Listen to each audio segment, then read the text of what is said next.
Good afternoon, ladies and gentlemen. It's for me a great honor to welcome Javier Milei. As you know, he's the freely elected president of Argentina, and it's actually your first trip to a foreign country after you have been elected. First, congratulations for your election, and congratulations also to your sister, who managed your election campaign.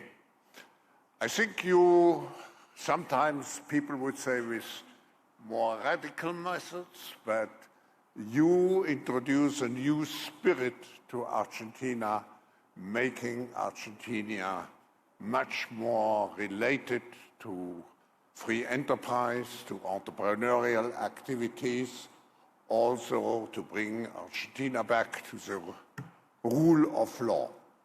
So we have a very extraordinary person among us today, and of course we are all eager to listen to you, and again a very cordial welcome to the World Economic Forum.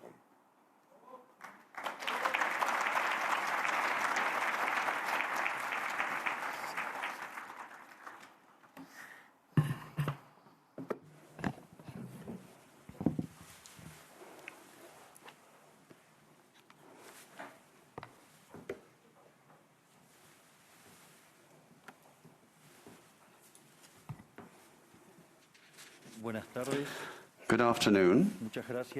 Thank you very much. Today, I'm here to tell you that the Western world is in danger. And it is endangered because those who are supposed to have to defend the values of the West are co-opted by a vision of the world that inexorably leads to socialism and thereby to poverty.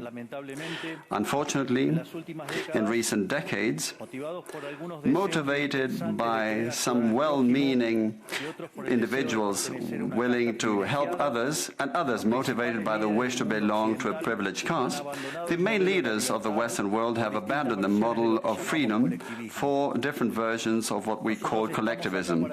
We're here to tell you that collectivist experiments are never the solution to the problems that afflict the citizens of the world. Rather, they are the root cause. Do believe me, no one better placed than us, Argentines, to testify to these 2 points.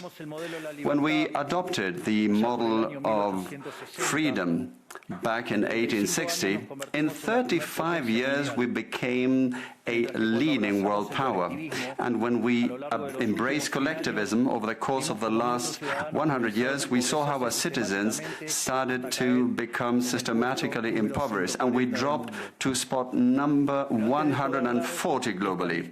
But before having the discussion, it would first be important for us to take a look at the data that demonstrate why free enterprise capitalism is not just the only possible system to end world poverty, but also that it's the only morally desirable system to achieve this. If we look at the history of economic progress, we can see how between the year 0 and the year 1800 approximately, world per capita GDP practically remained constant throughout the whole reference period. If you look at a graph of the evolution of economic growth throughout the history of humanity, you would see a hockey stick graph, an exponential function that remained constant for 90% of the time and which was exponentially triggered starting in the 19th century.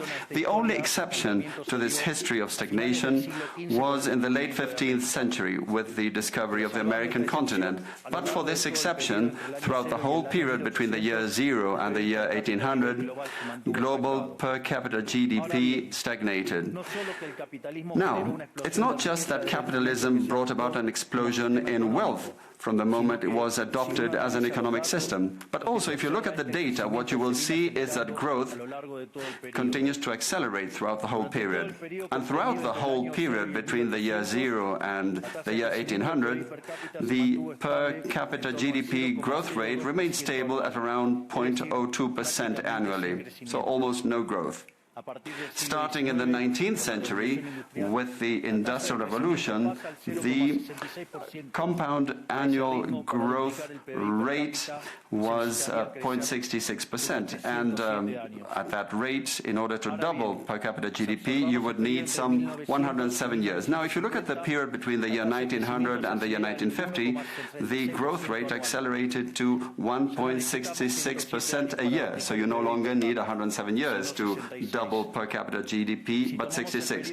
And if you take the period between 1950 and the year 2000, you will see that the growth rate was 2.1%. Again, the CAGR, which would mean that in only 33 years we could double the world's per capita GDP. This trend, far from stopping, remains well alive today. If we take the period between the year 2000 and 2023, the growth rate again accelerated to 3% a year, which means that we could double world per capita GDP in just 23 years. That said, when you look at per capita GDP since the year 1800 and until today, what you will see is that after the Industrial Revolution, global per capita GDP multiplied by over 15 times, which meant a boom in growth that lifted 90% of the global population out of poverty. We should remember that by the year 1800, about 95% of the world's population lived in extreme poverty, and that figure dropped to 5% by the year 2020, prior to the pandemic. The conclusion is obvious. Far from being the cause of our problems, free trade capitalism as an economic system is the only instrument we have to end hunger, poverty, and extreme poverty across our planet. The empirical evidence is unquestionable. Therefore, since there is no doubt that free enterprise capitalism is superior in productive terms, the left-wing doxa has attacked capitalism, alleging matters of morality, saying, that's what the detractors claim, that it's unjust. They say that capitalism is evil because it's individualistic, and that collectivism is good because it's altruistic, of course, with the money of others. So they therefore advocate for social justice. But this concept, which in the developed world became fashionable in recent times, in my country has been a constant in political discourse for over 80 years. The problem is that social justice is not just, and it doesn't contribute either to the general well-being. Quite on the contrary, it's an intrinsically unfair idea because it's violent. It's unjust because the state is financed through tax. And taxes are collected coercively. Or can any one of us say that they voluntarily pay taxes? Which means that the state is financed through coercion, and that the higher the tax burden, the higher the coercion, and the lower the freedom. Those who promote social justice, the advocates, start with the idea that the whole economy is a pie that can be shared differently. But that pie is not a given. It's wealth that is generated in what Israel Kirzner, for instance, calls a market discovery process. If the goods or services offered by a business are not wanted, the business will fail unless it adapts to what the market is demanding. If they make a good quality product at an attractive price, they will do well and produce more. So the market is a discovery process in which the capitalists will find the right path as they move forward. But if the state punishes capitalists when they're successful and gets in the way of the discovery process, they will destroy their incentives, and the consequence is that they will produce less, the pie will be smaller, and this will harm society as a whole.